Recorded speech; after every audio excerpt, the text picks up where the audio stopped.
Estava em dúvida, mas como Isaac leu a parte seguinte ao texto que eu vou ler, eu me senti assim inclinado então a seguir o tema da Páscoa, o tema da ressurreição. O Evangelho de Jesus Cristo, serei breve, João, capítulo 20, vamos cumprir o horário. No primeiro dia da semana, bem cedo, estando ainda escuro, Maria de Magdala, Maria Madalena, chegou ao sepulcro e viu que a pedra da entrada tinha sido removida. Então correu ao encontro de Simão Pedro e do outro discípulo, aquele a quem Jesus amava, e disse: tiraram o Senhor do sepulcro e não sabemos onde o colocaram. O outro discípulo é o próprio João, é o autor do Evangelho, que omite aqui o seu nome. Seguindo a leitura, Pedro e o outro discípulo saíram e foram para o sepulcro.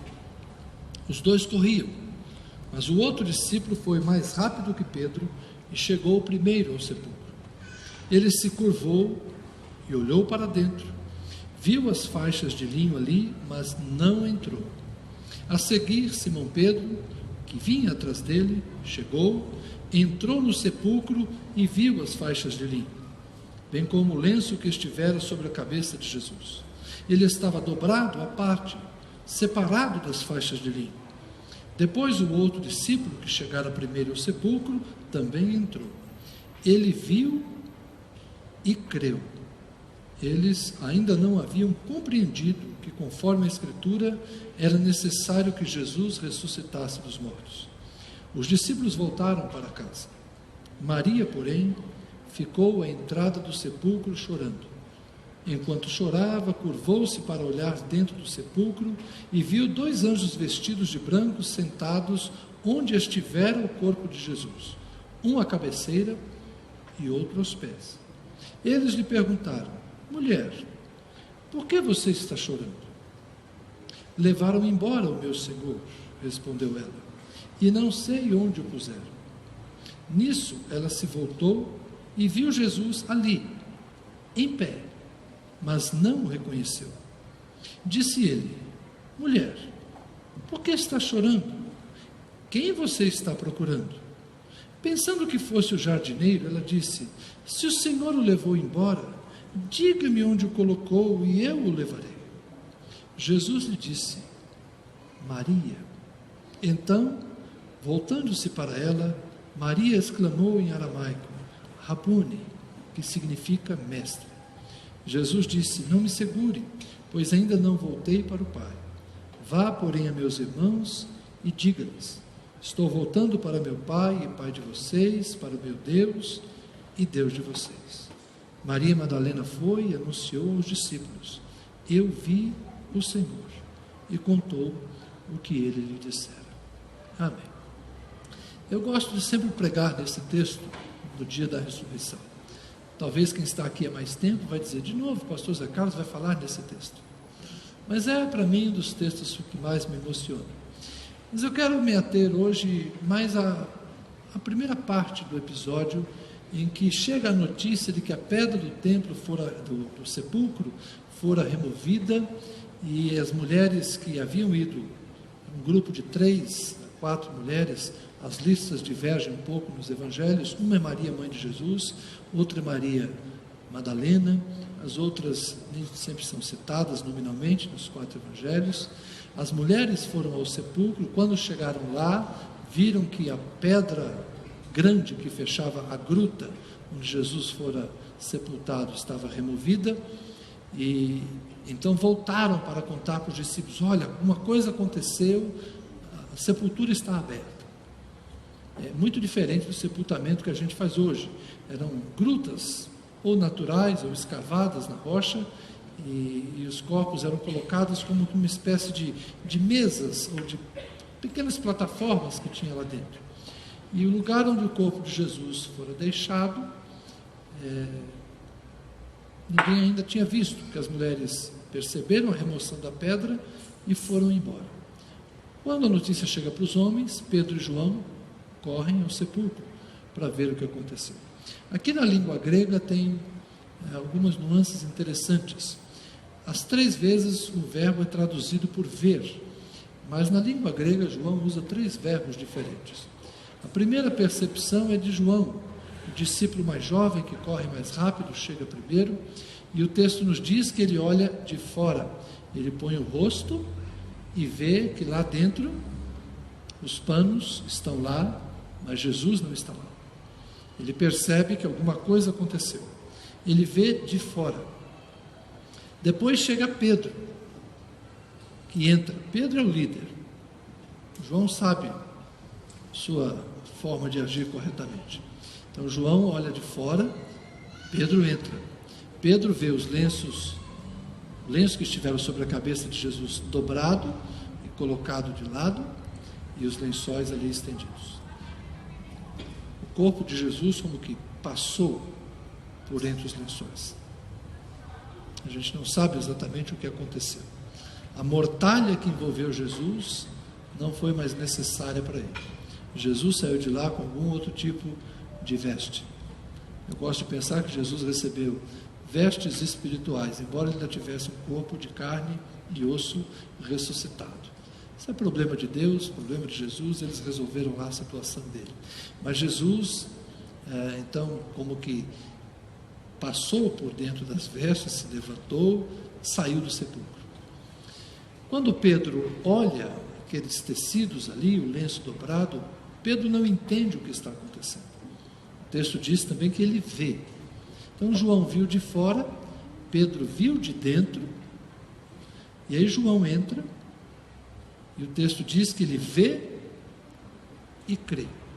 É mais ou menos como se eu dissesse enxergar, ver e visualizar. No português a gente tem essas nuances.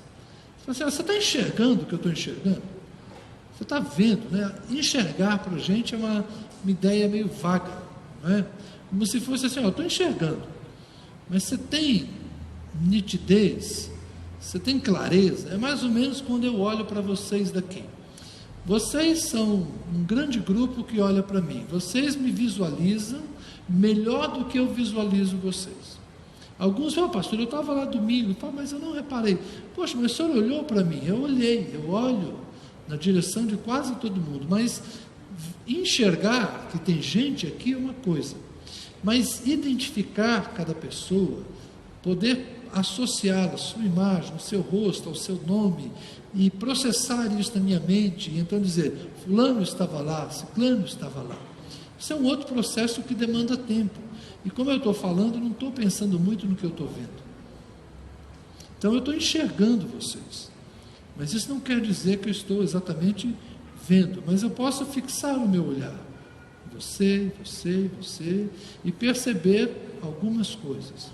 Então eu vou diferenciar aqui esse conceito do enxergar e do ver. Tem coisa que a gente percebe. E aqui João quer dizer isso. Quando ele olhou de fora, ele enxergou um cenário, mas não percebia os detalhes. Estava escuro lá dentro. O túmulo é escuro. Pedro entrou. Pedro viu melhor. Mas nem por isso Pedro conseguiu visualizar, conseguiu criar uma construção mental do que ele estava, na verdade, presenciando. Pedro não percebeu que Jesus tinha ressuscitado. Viu os panos, viu o lenço e não conseguiu achar uma resposta para aquilo. Mas João sim. O terceiro verbo é um verbo um pouco mais profundo e é a ideia daquele que vê e compreende. João viu e creu. Para mim a ressurreição continua sendo assim. Boa parte das pessoas que conhecem a fé cristã sabem que num domingo pela manhã Jesus ressuscitou. É um fato que as pessoas estão acostumadas a ouvir. E alguns até vão respeitosamente celebrar o domingo de Páscoa, vão fazer uma oração, vão ter alguma gratidão por isso que aconteceu, Uns vão se limitar a não comer carne na sexta-feira santa, malhar Judas no sábado e comer ovo de chocolate no domingo. Mas outros vão se lembrar que, de fato, esse domingo é um domingo diferenciado, porque a gente celebra a ressurreição. E é muito importante que a gente relembre isso. Mas o fato das pessoas saberem que Jesus ressuscitou, nem sempre produz resultado significativo na vida das pessoas. É como uma visão na penumbra. É um conhecimento de um fato, mas sem muita profundidade, sem muita preocupação, sem que se busque um relacionamento. Jesus ressuscitou. Bom para ele, hein? Legal, não ficou morto. Depois de tudo que passou, um milagre. Jesus ressuscitou, é Ele. Parece que é um fato histórico distante de nós, dissociado da nossa existência. Tem outros que vão mais longe, vão conhecer a fé cristã mais de perto e vão ter uma experiência, vamos chamar aqui de teológica com isso. Não, eu entendo o valor da ressurreição, eu entendo a importância da ressurreição, porque se Jesus morresse e permanecesse morto, como nós ouvimos hoje, ele seria mais um de nós. Mas como ele morreu e não permaneceu morto, ele ressuscitou, ele é o Filho de Deus. Ainda bem, glória a Deus, esta é uma verdade teológica que nós cremos, que Jesus morreu segundo as Escrituras, Jesus ressuscitou segundo as Escrituras. Que bom que nós temos esta fé. Uma fé teológica, uma fé cristã, uma fé embasada nas Escrituras, na boa tradição dos Evangelhos. Isso é uma coisa melhor do que aquela primeira visão apática e dissociada da nossa realidade. Mas honestamente ainda não é tudo. Se eu apenas souber que Jesus ressuscitou, e foi importante que ele ressuscitou para a fé cristã, porque se Jesus não ressuscitou, é vã a nossa pregação, e nós somos as mais miseráveis das criaturas, como disse o apóstolo Paulo na sua carta aos Coríntios, capítulo 15, é óbvio que é a primeira, porque a segunda não tem 15 capítulos. Se eu souber essas verdades teológicas, isso necessariamente não vai fazer tanta diferença na minha vida. A ressurreição precisa ser algo que a gente veja e creia. Tem que ter uma experiência mais profunda. A gente tem que fazer igual João, a gente tem que botar o pé no sepulcro vazio. A gente tem que ver os lençóis ali, a gente tem que ver o lenço dobrado, mas temos que ir além de Pedro naquele momento e discernirmos a profundidade desse momento histórico transcendental, que mudou a história, como o Marcos falou hoje de manhã, foi um momento tão marcante que mudou a história da humanidade. A ressurreição de Jesus Cristo é o poder de Deus para a transformação de todo aquele que nele crê. Você precisa crer na ressurreição como o poder de Deus para dar uma nova vida para mim e para você. Saber que Jesus ressuscitou é uma coisa, saber que eu posso ter uma vida diferente porque Jesus ressuscitou é outra. Saber que Jesus venceu o pecado é uma informação teológica importante. Mas saber que eu agora não sou mais escravo do pecado e não preciso viver subjugado pelo pecado, o pecado não tem mais domínio sobre mim, porque Jesus ressuscitou dos mortos, isso é algo que eu só posso experimentar se tiver fé. A ressurreição, portanto, só pode ser experimentada por aqueles que creem. Nós só somos consolados na esperança da ressurreição, quando nós acreditamos que vamos ressuscitar. Se nós começarmos a pensar como muitos, Jesus ressuscitou e foi para o céu, mas eu morrer, acabou. Muita gente vive assim, eu acho que morreu, acabou. Esse é o tipo de pessoa que talvez até acredite que Jesus ressuscitou, mas não está pensando que ele mesmo vai ressuscitar. E uma fé teológica, cristã, bem educada, bem incutida, dizendo assim, não, nós vamos ressuscitar. Eu espero que eu vá ressuscitar. Isso também não é bom. O bom é você chegar e ter aquela experiência de assim, olha, eu sei que ainda que eu morra, eu vou ressuscitar. Ainda que a doença me vença, ela não tem a palavra final. Ainda que a morte pareça ter ganho a última batalha, engano dela, ela ganhou a penúltima. A última eu já ganhei, porque eu estou em Cristo, e quem está em Cristo, ainda que esteja morto, viverá. O meu parente parece que é uma separação irremediável, não vou mais tê-lo, não vou mais abraçá-lo, não vou mais beijá-lo, não. A morte não venceu, a vida venceu. A ressurreição é a resposta de Deus. Nós somos consolados nas nossas momentâneas separações causadas pela morte, porque nós cremos na vida eterna em Jesus Cristo nosso Senhor. E aí a gente não tem desespero, a gente tem saudade, a gente tem dor, a gente sente falta, a gente sofre, mas a gente tem esperança. Nós vamos nos reencontrar, vamos nos abraçar e vamos celebrar eternamente, porque Jesus ressuscitou. A ressurreição não é só um fato histórico do passado, nem só uma esperança do futuro, como ouvimos hoje cedo. A ressurreição é para ser vivenciada hoje. Eu posso viver hoje uma vida em Cristo. Eu posso ser uma nova criatura em Cristo. Eu posso vencer o pecado em Cristo. Eu posso vencer a enfermidade em Cristo.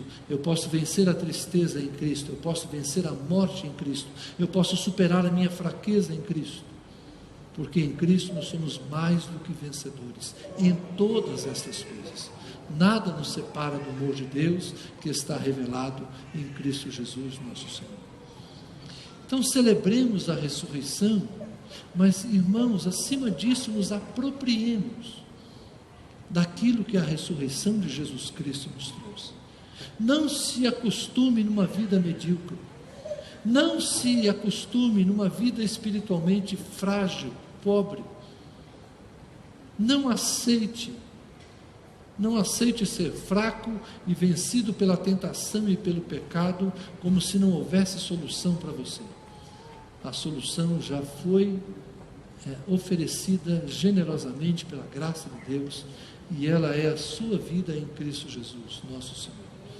Agora você precisa crer nisso. Você não pode ser um espectador das coisas que Deus faz. Não é ficar de fora olhando o que Deus está fazendo na vida dos outros. Olha que coisa maravilhosa Deus fez na vida de fulano. Olha que milagre na vida de Beltrano. Meu filho agora é uma nova criatura. Minha mulher, que bênção que minha mulher é. E você? Estou orando. Estou orando. Deus vai fazer a obra. Não, você não pode ser um espectador daquilo que Deus está fazendo na vida dos outros. Você tem que se sentir e se perceber como alguém alcançado e transformado pelo poder de Deus. O poder de Deus é para você também. A ressurreição de Jesus é a resposta para mim e para você. A nossa vida não precisa mais ser a mesma. E para finalizar, não posso deixar de falar da emoção. Essa foi a mensagem do ano passado. A emoção do encontro de Maria Madalena com Jesus. Por que uma mulher foi a primeira a ver Jesus ressurreto? Não é essa piada maldosa, nem vou proferir essa. Não vou, gente, eu não vou falar que foi para que a notícia espalhasse mais rápido, eu não vou dizer isso, de jeito nenhum. Isso é uma piada de muito mau gosto, dizer que Jesus apareceu primeiro para as mulheres, porque ele queria que o assunto corresse. Isso é uma piada de mau gosto, eu me recuso a falar isso. Por que Jesus apareceu primeiro para uma mulher? Porque ela era a única que estava lá. Os outros foram embora.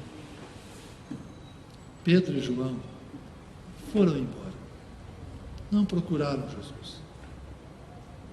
Não esperaram Jesus. Confusos, aturdidos. Quem foi rápido para contar a notícia? Foram os homens, que foram lá contar para os outros 9. Porque à noite, quando Jesus aparece, estão os 11 juntos. Maria foi a primeira a ver Jesus, porque ela ficou no lugar para chorar. E Jesus não ia deixar de consolar aquela discípula tão amada, aquela discípula tão leal, de quem ele expulsara 7 demônios, uma mulher que fora vítima da escravidão de Satanás. Jesus a libertava. Ela amava Jesus e ela tinha ido lá para cuidar do corpo de Jesus. Para sua surpresa, ela foi a primeira a ver Jesus ressurreto e tocou Jesus. Não foi Tomé o primeiro a tocar Jesus, foi Maria.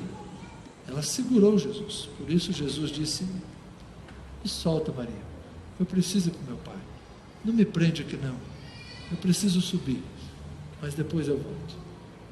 Que coisa linda. Se nós soubermos esperar, se nós ficarmos ali por perto, ainda que chorando, Jesus vai aparecer para nós. Jesus vem na direção daqueles que o buscam. Como profetizou Isaías: buscar-me-eis e me achareis, quando me buscares de todo o coração. Talvez você se pergunte: pastor, por que ainda não senti essas coisas que vocês e outros dizem sentir? Talvez porque você ainda não tenha posto todo o seu coração nessa busca por Jesus. Se você o buscar, você vai achar.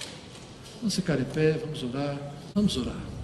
Eu gostaria de convidar você a pedir a Jesus que o poder da ressurreição transforme a sua vida. Não ore por outra coisa agora que não seja por si mesmo, no sentido de ter uma experiência mais íntima, mais profunda com Jesus. Não peça agora por sua saúde, por favor, não peça por outras pessoas. Convido você a usar esta breve oportunidade para orar por si mesmo, como quem deseja ter um encontro mais íntimo e pessoal com Jesus.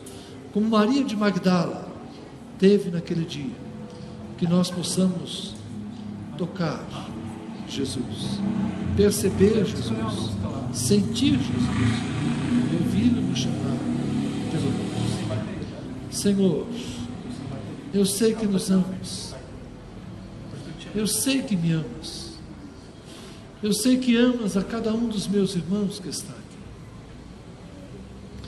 E nós queremos, Senhor, eu quero um novo toque do Teu Espírito, um toque da Tua mão, Senhor, que me aproxime mais de Ti,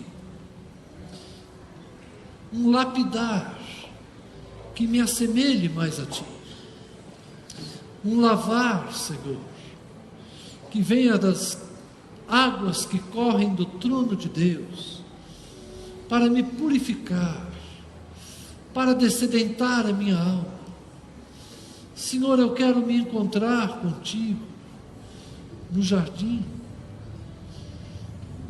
da ressurreição, onde a vida venceu a morte, onde a luz venceu as trevas, onde Deus, por meio de seu Filho, envergonhou o tentador que levou cativa a tentação, onde Satanás foi derrotado pelo triunfo do ressuscitado. Eu quero estar no jardim onde Cristo visita a alma, onde Cristo fala ao coração, onde Cristo cura as feridas, onde Cristo consola, onde Cristo liberta. Eu quero estar no jardim da ressurreição, Senhor, onde a esperança transborda, é cheia de vigor, onde a vida faz sentido. Eu quero estar no jardim da ressurreição, Senhor, onde a intimidade contigo pode ser partilhada, onde o mestre se apresenta ao discípulo, toca-o e aconchega-o no coração. Acolhe-me, Senhor, como acolheste Maria naquele dia. Chama-me pelo nome, como chamaste Maria naquele dia. Ensina-me, Senhor, e fala-me, como falaste àquela mulher, aquela bem-aventurada mulher, aquela feliz discípula. Que nós sejamos hoje, cada um de nós, aproximado de Ti, para vivermos o poder da ressurreição e a nova vida que só Cristo oferece. E assim, ó Deus, nós tenhamos um testemunho a dar, um testemunho de quem conhece Jesus e o poder da sua ressurreição. Amém e amém. Que Deus te abençoe, uma boa semana, para a graça e a paz de Jesus. Vida abençoada, cheia do Espírito Santo.